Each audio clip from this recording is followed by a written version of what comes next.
I begin my story by reminiscing about the first time I walked into Brookhaven. It wasn't like the ones you see in movies, with dark passages and flickering lights. No, it felt real. Too real. The kind of place you can't forget. The floors were cold, the walls were pale, and what did it smell like? It was always a mixture of antiseptic and something different, something older. I wasn't scared, at least not then. As a new resident, I was full of ideas and notions. I was going to change people's lives. And Joe? He was just another case to solve. When I first heard about him, I couldn't believe it. He's been here since he was 6, Dr. Hayes said, his voice firm, as if he had long since accepted reality. Joe had outlived doctors, nurses, and even the managers who ran the unit. Everyone knew him, but no one knew exactly what was wrong with him. There was no clear diagnosis. Paranoid schizophrenia, perhaps. Psychopathy? No one could say for sure. They only knew one thing. Joe had to remain in isolation. No contact or exposure to the outside world. I couldn't help but think how ridiculous it all seemed. Surely this was a man who needed good care, not isolation. On the first day, I approached Joe's room with more confidence than was necessary. It was quiet, too quiet, but I overcame my initial hesitation. His cell was identical to the others, except for the thick glass that separated him from the outside world. I looked inside, and there he was, sitting in the corner with his knees drawn up, staring at nothing in particular. He didn't move or flinch when I knocked on the glass. I introduced myself anyway, because that's what we're taught to do. "Hello, Joe. My name is Dr. Parker. I'm here to help you." No answer. But that didn't stop me. Most patients, including Joe, needed time to adjust to new faces and noises. I'd read his file the night before, and knew that no one had been able to talk to him in years. Still, I was different. Or so I convinced myself. I chose to sit with him for a while, even though he didn't seem to notice I was there. I let him get used to me and understand that I wasn't a threat. He didn't say anything that day, but I could feel something in the way he sat and breathed. He seemed aware of everything and was simply waiting for something. I didn't know what, but I was determined to find out. Over the next 3 days, I made a point of visiting Joe every morning. Every time, I spoke to him as if he were just another patient. I told him about my life, background, and objectives. Part of me hoped he'd latch on to something and open up about his own life. But he stayed mute, not even a look in my direction, at least not initially. Then after a week, something happened. It was subtle, but I got it. His gaze shifted briefly to mine. It was the first time he had acknowledged me, and it was enough to propel me forward. One day, I decided to approach him personally. "Joe, why do you think they keep you here?" For the first time, he looked directly at me. His eyes were darker and deeper than I expected, like if something was buried within them. He didn't say anything, but that look, that was the first break. I knew I was getting close. I wasn't sure what it was, but I had a sense it would be difficult to cope with. That night, I spent the entire time trying to read his gaze. It was as if he saw something in me that I wasn't aware of. I ignored it at first. After all, it was just part of the job. Patients look at you and analyze you. But Joe's situation was different. That expression wasn't questioning, it was, recognition. I can't quite explain it, but it stayed with me long after I left the hospital. The next morning, I was excited to meet him again. This time, I did not wait for him to glance at me. I addressed him directly, inquiring about his past. "You have been here a long time, Joe. Can you remember why you were brought here?" His eyes met mine again, and he did something unexpected. He smiled. It wasn't a friendly smile. It was as if he knew something I didn't, and he had been waiting for me to ask the question. "Why are you smiling?" I asked. Joe didn't answer, just kept smiling strangely. At that moment, I recognized that this was no ordinary patient. There was something much more dangerous about him. But I couldn't stop. I had to know more. That's my job. The next time I saw Joe, I thought I was prepared. The previous day's events had made me even more skeptical, like a nightmare. But I didn't let that stop me. After all, this was just another patient, one with a complicated past, but still a guy. I had to remember that. People, no matter how broken, are still people. That's what you learn in medical school anyway. I entered his room, the low buzz of the above lights barely audible. Joe sat in the same position, back against the far wall, legs crossed. However, this time his eyes were sharper and more concentrated. It felt like he'd been waiting for me. I sat across from him, not too close, but close enough for him to feel my presence. "Joe," I said, trying to keep my voice steady. "Why don't you tell me why you smiled yesterday? Is that something I said?" He gazed at me with that odd calm remaining on his face, and for a time I wondered whether he was going to say anything. But then, in a low, raspy voice, he asked, "You think you're different, don't you?" I didn't expect that. His remarks caught me off guard, and for a moment, I just gazed at him, unsure how to react. "What do you mean by that?" I asked, hoping to keep the talk on topic. "You all think you're special," Joe said. "Doctors and therapists, you come here thinking you can help me, but you don't even realize what's wrong." His words made me uncomfortable, but I didn't let on. He was just a patient trying to test me and get under my skin. I'd seen it before. "That's why I'm here, Joe, to figure out how to help you." He laughed suddenly, a low, guttural sound that contrasted with the expression on his face. "Help me?" he asked, as if the thought itself were ludicrous. "They didn't tell you, did they?" I leaned forward slightly, my curiosity piqued. "Tell me what?" Joe's eyes darkened, and I detected something in them for the first time. It wasn't fear or fury, it was recognition. "They don't lock me in here to keep me safe," he replied, his voice barely audible. "They lock me in here to keep you safe." We shared a moment of silence. I tried to remain calm, but it was hard to ignore the significance of what he had just said. "What are you talking about, Joe?" I asked, my voice a little shakier than I expected. "They don't want you to know," he explained. "About what's really here." I felt confused, more than I'd ever felt before. This was just part of the job, right? Patients say a variety of things, especially when they've been isolated for as long as Joe has. But something about the way he said it, so calm, so confident, made it hard to ignore. "What's really going on here?" I pressed, trying to keep the conversation on track and under control. But the truth was, I didn't feel in control anymore. Not with Joe. He didn't answer right away. Instead, he leaned against the wall, his gaze fixed on mine, as if he were studying me, waiting for me to figure it out for myself. "You'll see," he said after what seemed like an eternity. "Sooner or later, you'll see." That was it. No more words. He just sat there, staring at me, the strange smile slowly returning to his face.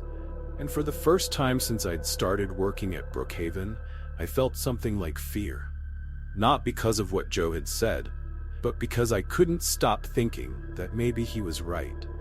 When I left Joe's room that day, something inside me shifted. I couldn't shake the way he looked at me, like he knew something I didn't. As I walked down the long, sterile hallway of Brookhaven, the usual routine felt off, like the place had changed overnight. I kept telling myself it was just in my head.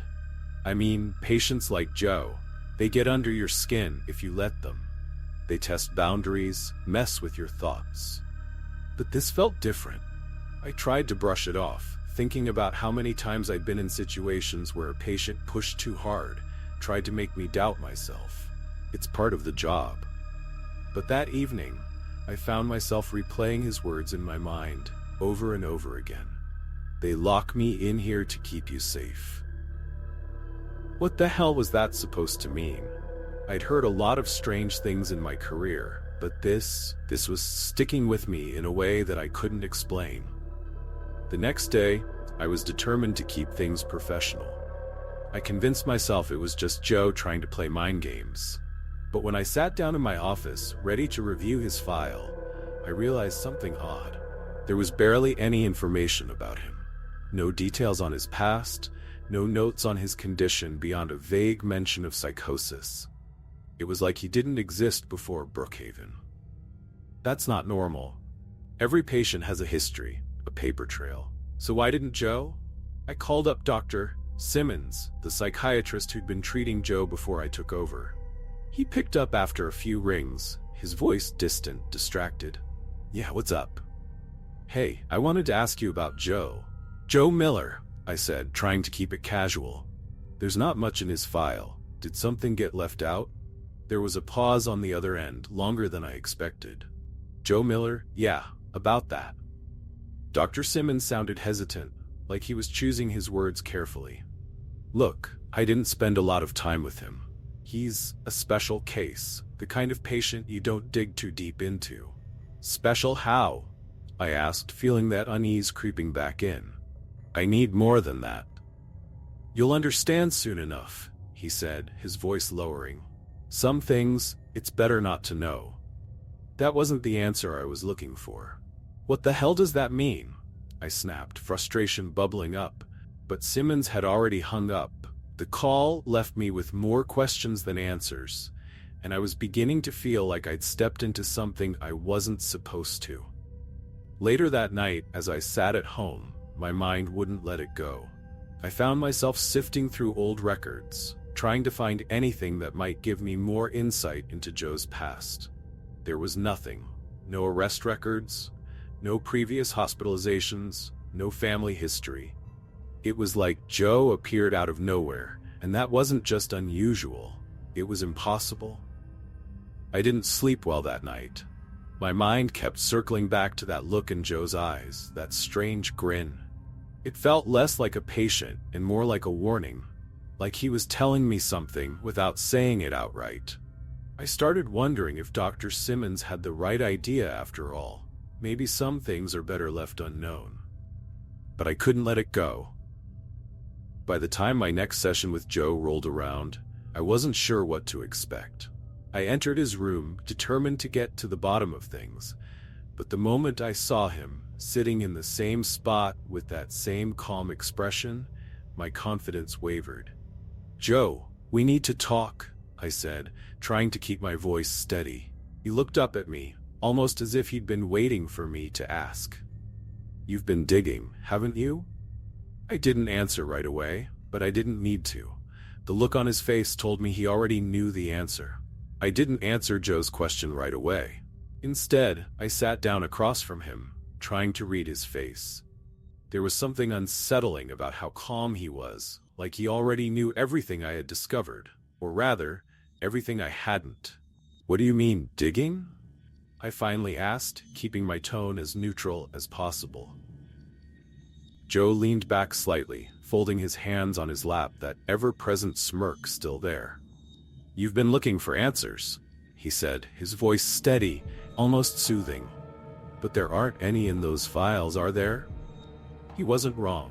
I had spent hours going through old records, making calls, trying to piece together something, anything, that could explain his history. But it was all blank, like he just appeared one day. "There's nothing to find," I admitted, watching him carefully for any reaction. He gave a slow nod, like he'd been expecting that. "Because they don't want you to know. They think it's safer that way." I wasn't buying it. I've heard patients come up with all sorts of conspiracies over the years. Paranoia, delusions. But this felt different. "Who's they, Joe?" I asked, leaning forward. "Who's keeping all these secrets?" Joe's eyes narrowed slightly, his expression growing darker. "You think I'm the one who's dangerous, but you've got it all wrong." He leaned in closer, lowering his voice to almost a whisper. "I'm not the one you should be afraid of." His words sent a chill down my spine, but I forced myself to stay composed. "And who should I be afraid of?" I asked, trying to keep control of the conversation. Joe didn't answer immediately. Instead, he just stared at me, his eyes locking onto mine, like he was searching for something deep inside. "You'll see," he finally said, his voice barely above a murmur. "It's only a matter of time." I left that session feeling more unsettled than ever. As I walked back to my office, I couldn't shake the feeling that Joe wasn't just playing games. There was something else at play. Something I couldn't quite put my finger on. It reminded me of stories you hear in real life. People who disappear without a trace, situations that defy explanation. You don't want to believe them, but the details stick with you. Over the next few days, I tried to keep my distance from Joe. I focused on my other patients, buried myself in paperwork, anything to avoid thinking about what he'd said.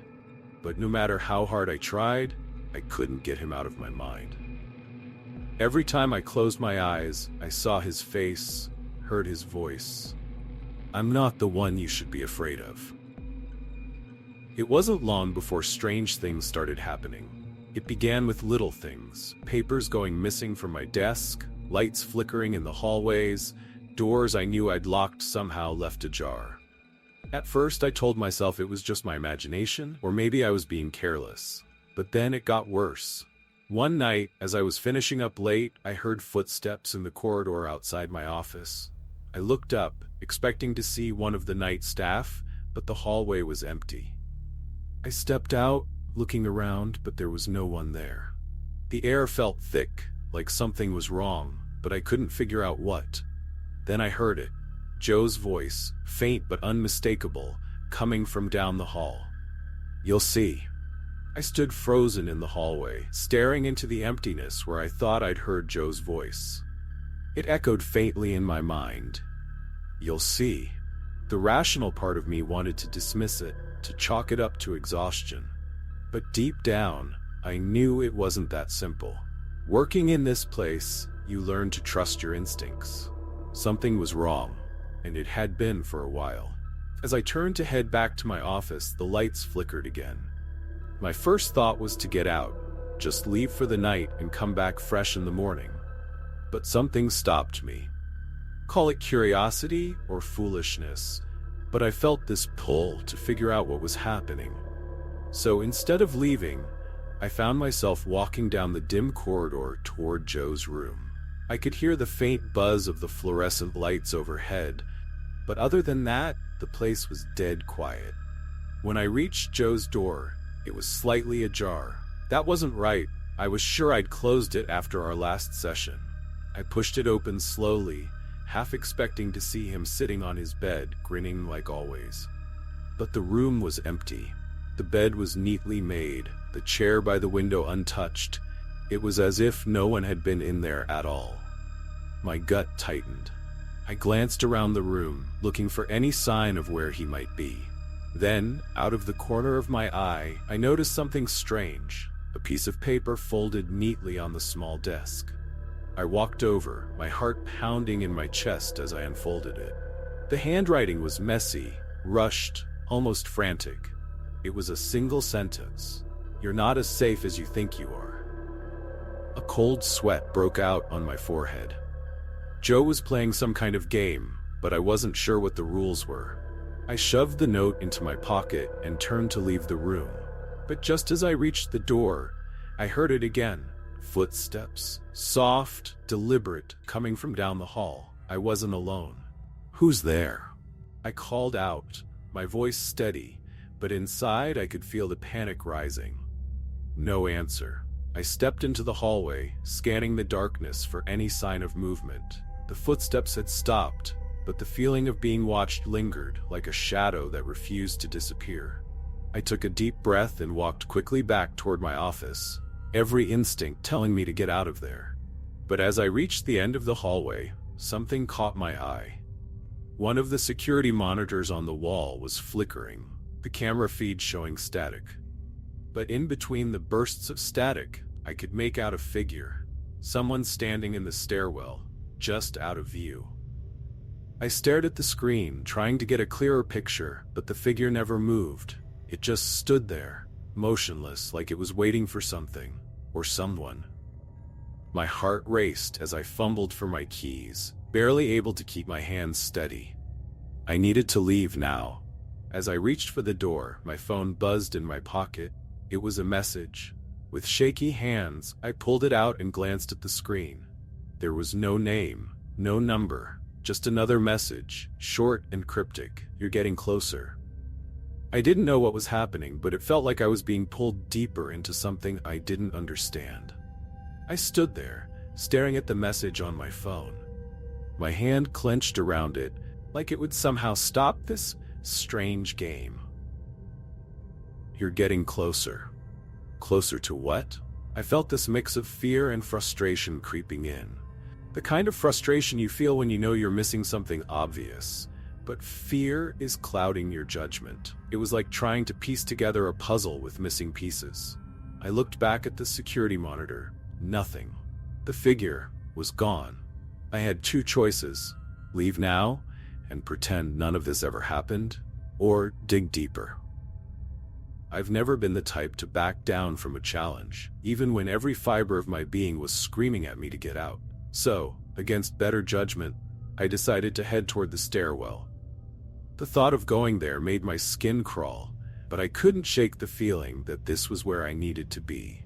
As I made my way down the hall, the building felt different. It wasn't just the flickering lights or the strange sounds. It was something off, like the walls were watching, waiting. My footsteps echoed, sharp and hollow, as I reached the stairwell door. I paused for a second, gathering my thoughts. Then I opened it. The stairwell was dim, but I could still make out the details. Dust clung to the steps, like no one had been there for ages. Yet that figure had been standing here just moments ago. I gripped the railing and started down. Each step felt heavier than the last, and with every creak of the old stairs, I could feel the weight of whatever was waiting for me at the bottom. Halfway down, I heard something. Not footsteps this time, but a soft thud, like something hitting the wall just below me. I froze, holding my breath, straining to hear. It came again, closer. My heart pounded so loud I was sure it would give me away. I was about to turn back when I saw it. Movement out of the corner of my eye. "Who's there?" I called out, more forceful than I felt. No response, just that eerie stillness again. I gritted my teeth and took a few more steps down, my hand gripping the railing tight, and then I saw it, at the bottom of the stairs, a shadowy figure, standing perfectly still. Its back to me. "Hey!" I yelled, trying to sound confident, though my voice shook. The figure didn't move. I swallowed hard and took a step closer, my legs feeling like they were moving through water. As I neared the bottom, the figure finally turned, and my breath caught in my throat. It wasn't Joe, at least not the Joe I remembered. His face was twisted, unrecognizable, like he'd been through something terrible. But his eyes, those were the same. Cold, calculating, with that same twisted grin I'd seen in every session. "You're too late," he whispered, his voice low and raspy, as if the words themselves were dragged from him. I didn't know what he meant, but the fear that washed over me was unlike anything I'd ever felt. I wanted to run, but I couldn't. My feet felt glued to the floor as Joe took a step toward me. Then, without warning, he vanished, just gone, like he was never there. I blinked, trying to make sense of it. Was I losing my mind? Before I could process what had just happened, I heard it again. My phone buzzing in my pocket. Another message. I stared at the phone in my hand, my thumb hovering over the screen. The message was simple, chilling. "He's waiting." My pulse quickened, and I felt that familiar dread creep in, like when you're alone in a dark room, and you swear something's watching. It was the same feeling I got when I was a kid, sitting in bed, too scared to look at the closet. Except now, it was worse. This wasn't some childhood fear. It was real. I hesitated, then opened the message thread. No sender, no number, just the words. The rational part of me knew I should leave, just walk out of that stairwell and never look back. But the stubborn side, the part that's always pushed me into bad decisions, kept me rooted. I couldn't shake the thought, what if this wasn't just a sick prank? "Who's there?" I muttered, even though I knew there wouldn't be an answer. The stairwell felt colder than before. The kind of cold that gets under your skin and makes your bones ache. My fingers twitched as I slid the phone back into my pocket. I had no real plan, just a growing sense that I had to keep going down. I took the last few steps cautiously, my feet barely making a sound on the concrete. The dim light from the stairwell above flickered out, leaving me in almost complete darkness, except for the faint glow of the emergency lights further down the hallway. I glanced back up, my gut telling me I was making a mistake. But it was too late to turn around. As I stepped into the corridor, I noticed something different. The walls seemed narrower, like they were closing in. It reminded me of that feeling when you're driving late at night, and the road ahead looks endless, stretching into a void. I couldn't see much, but I knew there was something at the end of this hallway, something waiting for me. "Ryan, don't be an idiot," I whispered to myself. But there was no stopping it now. I pressed on, each step echoing faintly off the walls. The air felt thick, heavy with tension. I reached the last door, its paint peeling, revealing old, splintered wood beneath. My hand hovered over the handle, and for a second I thought about what I'd find on the other side. Then, a voice, soft but clear, called out from behind me. "Ryan," I froze. My heart jumped into my throat. It wasn't a voice I recognized, but it sounded close, like they were standing just a few feet away. Slowly, I turned around, expecting to see someone, anyone, standing there. But the hallway was empty. My pulse thundered in my ears, every instinct telling me to get out of there. "Who's there?" I called out, louder this time. No answer. The voice didn't come again, but the tension in the air was palpable. It reminded me of those moments in horror films where the characters ignore the obvious signs, walking straight into danger because curiosity always wins over fear. And here I was, doing the exact same thing. I took a deep breath, turned back to the door, and finally grabbed the handle. It was ice cold, like it had been sitting in a freezer. With a firm twist, the door creaked open, revealing a small, windowless room. A single light bulb swung from the ceiling, casting shadows that danced across the floor. In the center of the room, there was a chair, just a plain, wooden chair. And on that chair was a single, old Polaroid photograph. I walked into that room, my eyes glued to the Polaroid sitting on the chair. It looked old, yellowed around the edges like it had been through years of neglect. For a second, I thought about leaving it right there, pretending I never saw it. But curiosity, that damn itch, wouldn't let me walk away. My fingers brushed against the photo, and I felt the texture, rough, almost brittle. It wasn't just age, it was something else, something darker. I held it up to the light, squinting to make out the image. It was blurry, but there was a figure in the center, just standing there. No details, no background, just a silhouette. The more I stared, the more unsettled I became. The figure, it was familiar. Not in the sense of someone I knew, but in a way that felt deeply wrong, like déjà vu twisted into something sinister. Suddenly, a voice broke the stillness. "What did you find?" It was low, almost hesitant. I hadn't even heard him come in. I turned and saw Mark, his face pale, eyes wide like he'd seen a ghost. "This," I said, holding up the Polaroid. It was just sitting there, on the chair. He stepped closer, cautiously, like he wasn't sure if he wanted to see it. "Let me take a look," he muttered, holding out his hand. I hesitated for a second, but then handed it over. His eyes scanned the photo, and for a moment I saw something change in his expression. Fear. Pure and unmistakable. "You recognize it, don't you?" I asked, my voice lower now, feeling the tension grow. Mark didn't answer right away. He just nodded slowly, his grip tightening around the photo like it was something dangerous. "It's him," he finally said, barely above a whisper. "Him." "Who the hell is him?" I demanded, the frustration bubbling up. I didn't like how he was acting, like there was a part of this story I hadn't been told. Something crucial. He hesitated, looking down the hallway like he expected someone or something to appear. "Back in '94, he began, his voice shaky. "There was a guy, a worker. He disappeared. No trace, no body, just gone. We found one of these Polaroids at his station. Same figure, same pose. Nobody knew what to make of it." I felt a chill run down my spine, but I pushed it aside. And they just left it? Didn't look for him? Mark sighed, his shoulders slumping. They tried, but nothing came of it.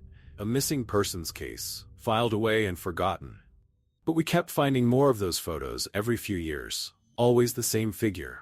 Always in places where someone vanished.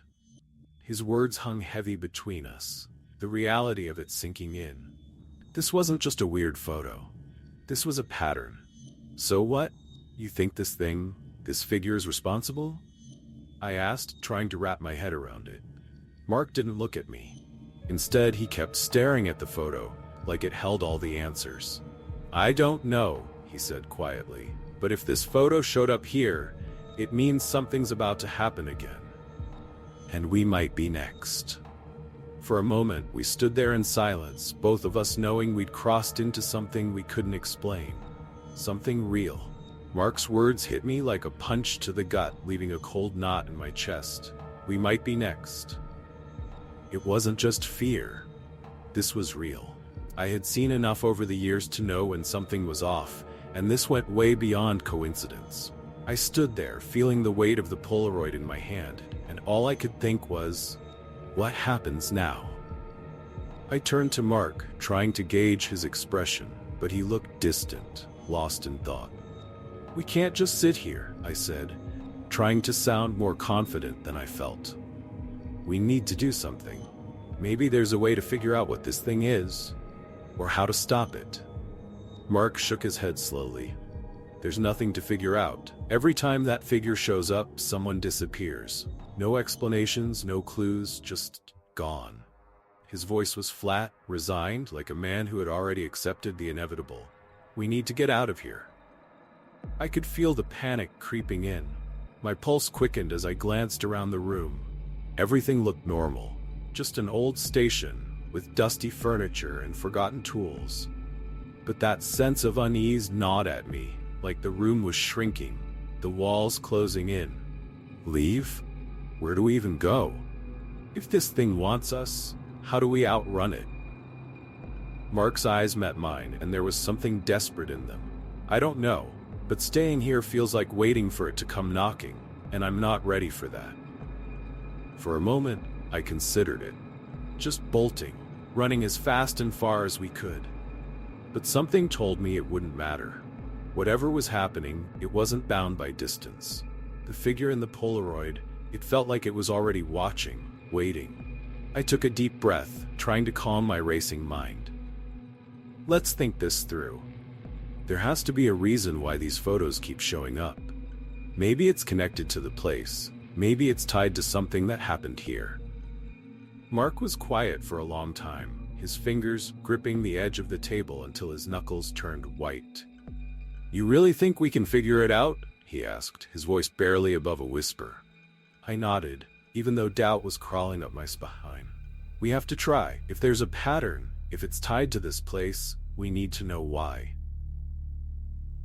There was a flicker of hope in Mark's eyes, but it was fleeting. All right, he said, exhaling slowly. But we don't have much time. We need to dig fast. If that thing is coming... I didn't let him finish. Then we need to find out what it wants before it does. We moved quickly after that, combing through the room, looking for anything that could give us answers. Old reports, forgotten notes, anything that might explain what had happened here.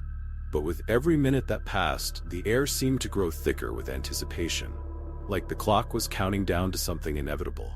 Mark's voice broke the tension. Here, look at this. He held up a faded newspaper clipping, the edges worn and torn.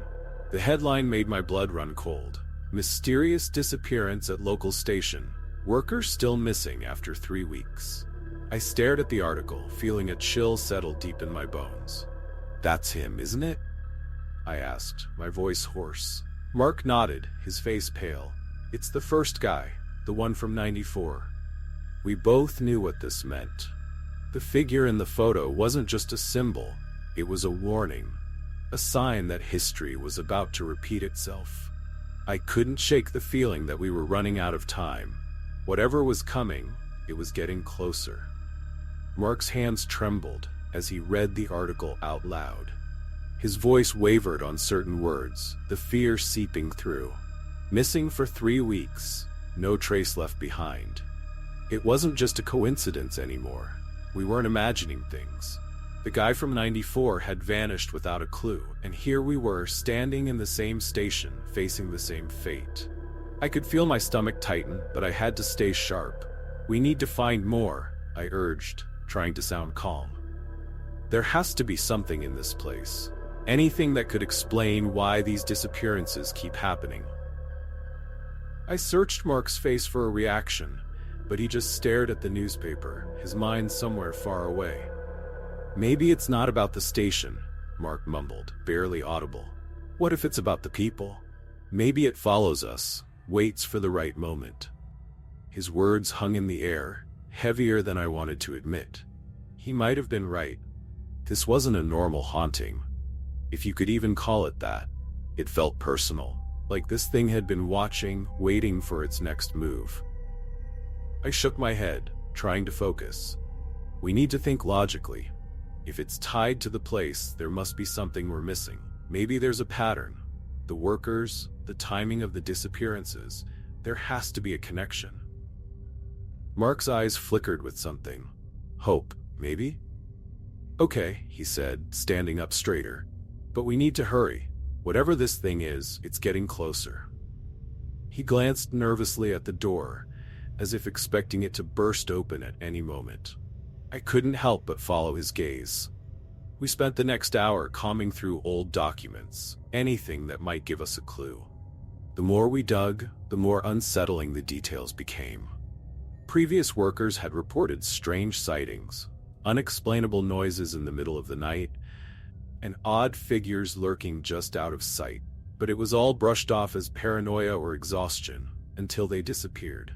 The station had a way of burying its secrets, like it was alive, feeding off the fear of anyone unlucky enough to work here. "Look at this," I said, my voice shaking as I held up another file. It was a report from 1987. Another worker gone. No leads. Just like the others. This has been happening for years. Why hasn't anyone connected the dots? Mark leaned over my shoulder, scanning the paper. His expression darkened. They probably don't want to. If word got out that this place is cursed or worse, haunted by something, no one would come here again. I nodded, my mind racing. But that doesn't explain the photos. Why us? Why now? It felt like we were missing a crucial piece of the puzzle, something that would make everything click into place. But every answer only led to more questions. As I stood there, staring at the mess of papers scattered across the table, I felt it. A shift in the air, like the temperature had dropped without warning. My skin prickled with the unmistakable feeling of being watched. I glanced at Mark, but he hadn't noticed. He was too absorbed in the documents to sense it. I couldn't shake the feeling. Slowly, I turned toward the window. At first, I saw nothing but darkness outside. The thick fog had rolled in again, obscuring everything beyond a few feet. But then, just as I was about to look away, I saw it. A figure, barely visible, standing just beyond the tree line. I blinked, my breath catching in my throat. The figure didn't move. It just stood there, watching. Waiting. My heart pounded as I whispered, "Mark." He looked up, confused. "What?" I pointed to the window, my hand shaking. "There's something out there." Mark's face paled as he slowly turned to look. His reaction told me everything I needed to know. This wasn't over. It had never been over. Whatever this thing was, it had come for us, and it wasn't leaving until it got what it wanted. "Do you see it?" I asked. Mark nodded, his face drained of color. "Yeah, I see it."